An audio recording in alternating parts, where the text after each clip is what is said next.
மனச்சான்றோடு பேசு. எது ஒன்று அரசு கிட்ட இருக்கு. பாஸ்போர்ட் நீங்க யார்கிட்ட கொடுத்துருக்கீங்க? ராணுவ வீரர்களின் சீருடை யார் தைக்கிறது?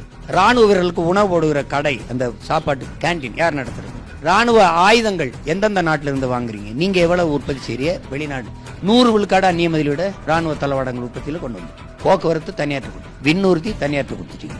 சொந்தமா ஒரு பிளைட் கூட உங்களுக்கு கிடையாது. உக்ரைன்ல சண்டை, ரஷ்யாவுக்கு உக்ரைனுக்கும், அங்க சிக்குண்ட மக்களை கொண்டு வர்றதுக்கு உங்ககிட்ட விண்ணூர்த்தி இல்ல. போய் உங்க நாட்டு குடிமக்களை கூட்டிட்டு வர்றதுக்கு உங்களுக்கு வானூர்த்தி இல்ல. இருந்த ஒண்ணு டாட்டாட்ட வாங்கினீங்க, திருப்பி டாட்டாட்டே ஏர் இந்தியாவை வித்துட்டீங்க. அவருக்கு இதை நடத்துறதுக்கு வேலை இல்லைன்னு விட்டு போயிட்டாரு. இப்போ ஒரே ஒரு வண்டி தான் இருக்கு, இண்டிகோ தான். அவனே போட்டிருக்கான், இந்தியா முழுமைக்கு நாங்க தான் கனெக்ட் பண்றோம்னு அவனே பெருமையா போட்டு ஓட்டிட்டான். எது ஒண்ணு சொல்லுங்க அரசு, ஏதாவது ஒண்ணு. சாலை போடுதல், பராமரிப்பு, தேசிய நெடுஞ்சாலை சாலைக்கு பேரு. 500 கிலோமீட்டருக்கு ஒருத்தர் முதலாளி ஒப்பந்தம் எடுத்துக்கிட்டானுங்க. இந்த சுங்கம் குறுக்கு கட்டை போட்டு வசூலிக்கிறது அரசா முதலாளியா? பெட்ரோல் டீசல் விற்கிறது யாரு? அதுக்கு என்ன கொள்கை போடுறீங்க? எண்ணெய் நிறுவனங்களே அதற்கான விலையை தீர்மானித்துக் கொள்ளலாம்னு. காலையில டீசல் ஒரு விலையா இருக்கு, சாயந்தரம் ஒன்னா இருக்கு. சுங்க கட்டணம் ஒரு வாரத்துக்கு ஒன்னா இருக்கு, அடுத்த வாரம் ஒன்னா மாறுது.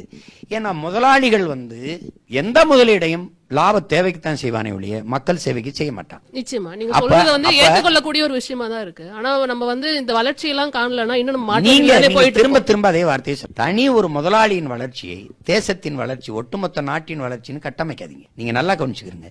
எத்தனை கோடி மக்கள் இரவு உணவு இல்லாம தூங்க போறாங்கன்னு நினைக்கிறீங்க? நீங்க இன்னைக்கு ஒரு தொலைக்காட்சியை திருப்புங்க, ஒரு பையன் வருவான், கரண்ட் காற்றாடி வந்தா தான் கரண்ட் வரும் அப்படின்பா. இல்ல கரண்ட் வந்தா தான் காற்றாடி வரும் அப்படின்னு ஆரம்பிக்கும். அப்படியே ஆரம்பிச்சு இல்ல காற்றாடி வந்தா தான் கரண்ட் வரும், இல்ல கரண்ட் வந்தா தான் இப்படி போய் போய் போய் போய் போய் போய் ஒரு பெரிய ஒரு காற்றாடி சுத்தம், படக்குன்னு ஒரு விளக்கு எரியும். அப்படி நாங்கள் இது மின்சாரத்தை உற்பத்தி செய்வது மட்டுமல்ல, மக்களையும் அதில் இணைத்துக் கொள்கிறோம், அதானி அப்படின்னு வருது. ஏன்னா எல்லாமே ஒரு நாட்டில் மிக அத்தியாவசியமானது மின் உற்பத்தி. மின் உற்பத்தி இல்லாம எந்த வளர்ச்சியும் இல்லைன்னு இருக்கு, எந்த இயக்கமும் இல்லை. அந்த மின்சாரத்தை யார் உற்பத்தி செய்யறா? முதலாளி.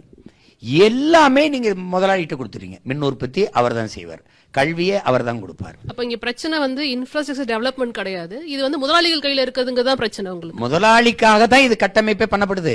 இப்ப நீங்க இப்படி ஒண்ணு கேட்போம், ஏர்போர்ட், மீனம்பாக்கம் ஏர்போர்ட் இருக்குல்ல, யாராவது ஒரு பயணி எனக்கு இந்த மின்னூர்தி நிலையத்துல வசதி பத்தல, இதை விட பெருசா வேணும்னு யாராவது ஒருத்தர் அந்த மின்னூர்தி நிலையத்துக்கு முன்னாடி நின்று ஏதாவது ஒரு போராட்டம் பண்ணி நீங்க பாத்தீங்களா? ஏற்கனவே திருச்சியில இருந்த விமான நிலையம் பத்தல, பெருசா வேணும்னு யாராவது கேட்டாங்களா? அப்ப எதுக்கு 1000 ஏக்கர்ல அந்த ஏரியை தூத்து விட்டுட்டு அந்த போய் இத்தனை 1000 கோடியை செலவழிச்சு இங்க கட்டினீங்க? உங்களை யாரு கேட்டது? நாங்க கேட்ட எதையாவது செஞ்சிருக்கீங்களா?